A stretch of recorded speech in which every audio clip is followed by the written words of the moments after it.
The following is based on a true story. My name is David.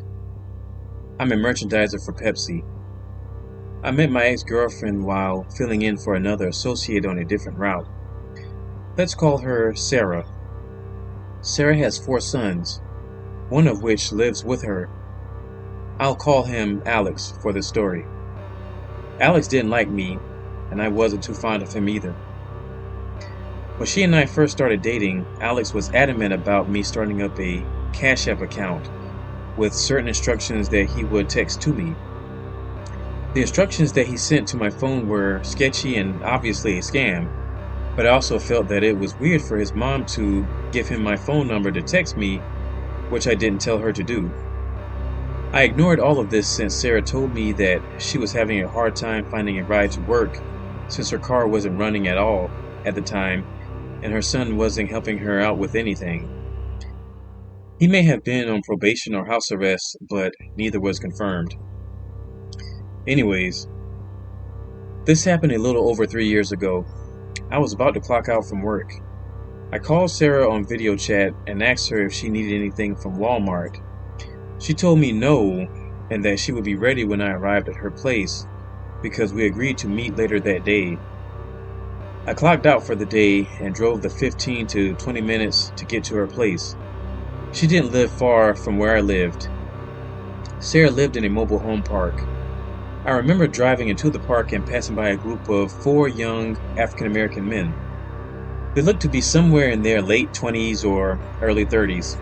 I pulled up to the trailer where Sarah lived. I waited for about 2 minutes. Alex stepped onto the porch and told me that Sarah would be outside shortly and that she was finishing her hair. I didn't think too much about it, though I found it strange that she wasn't ready, even though she knew to expect me over 30 minutes to an hour in advance. I waited and waited. I could see the group of men to my right from where I was parked. The entire park was quiet, an eerie type of quiet. Something felt off. I continued to wait. Out of nowhere, I hear a gunshot. The shot rang out very loud and sounded really close to where I was parked. The strange thing about it, I wasn't scared at all. I remember looking behind me to find out where the shot came from. That was the only thing on my mind at the time. I remember asking myself, where is that coming from? About 5 seconds later, I hear another shot. It was the same as the first. I looked around and checked my surroundings. I looked to my right. The men were still standing in the group as they were when I first pulled up. Suddenly, Alex comes back out of the trailer. He was moving very cautiously and sneakily, as if he didn't want anyone to see him, even though I was looking right at him. He opened the passenger door. He looked deep into my eyes and asked me if I saw where the shots came from. I told him no.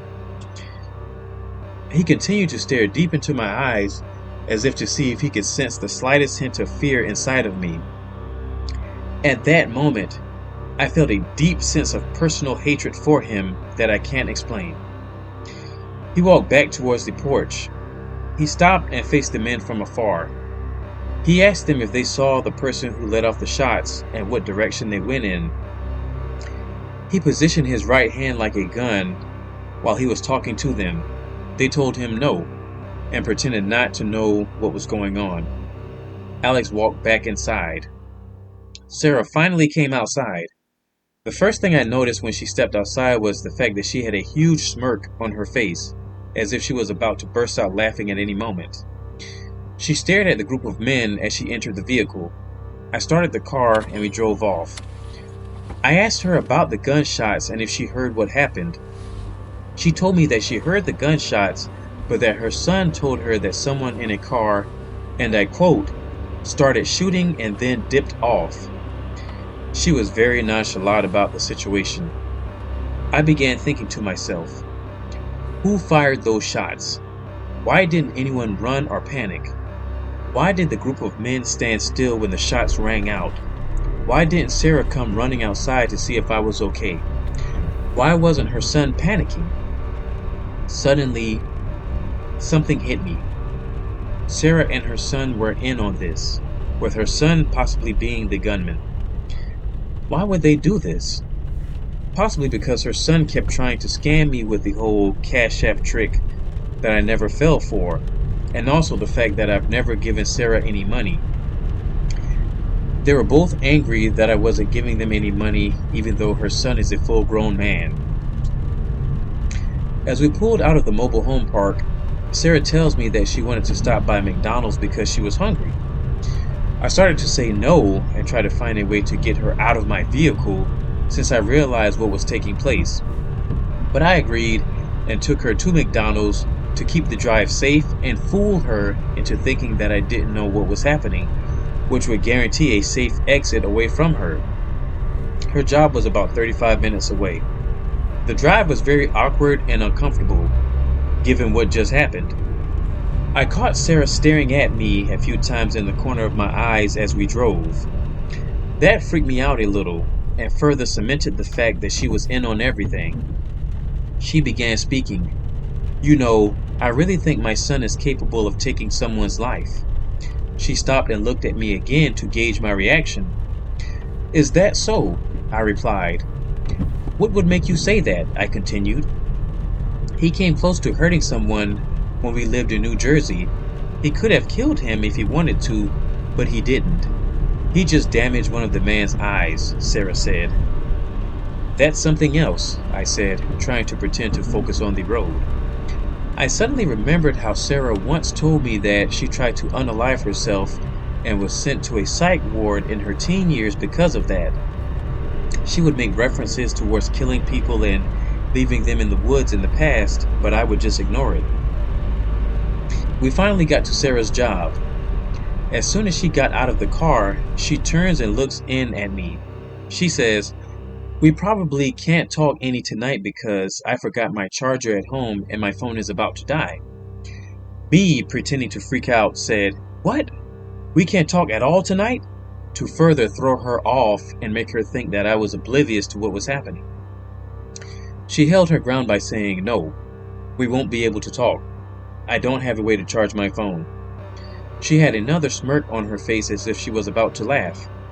She closed the door after we both said goodbye to each other. It was more of a hasty, abrupt, upset type of goodbye that we exchanged.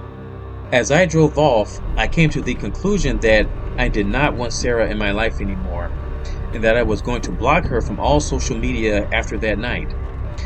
I went home and did just that. The next morning, I woke up to Sarah blowing up my phone with calls, text messages, and voicemails.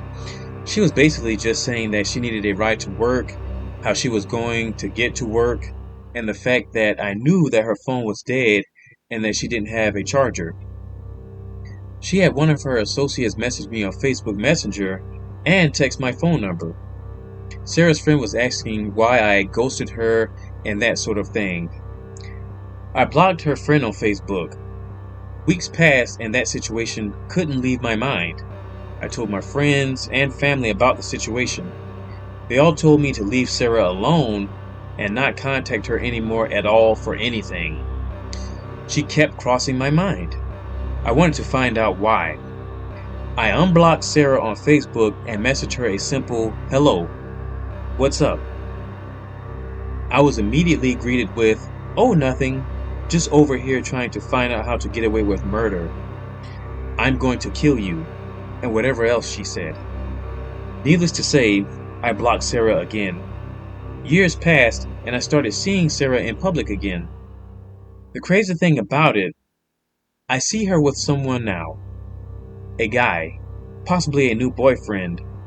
But when she sees me, she tries to avoid eye contact and pretends that I'm non-existent to her.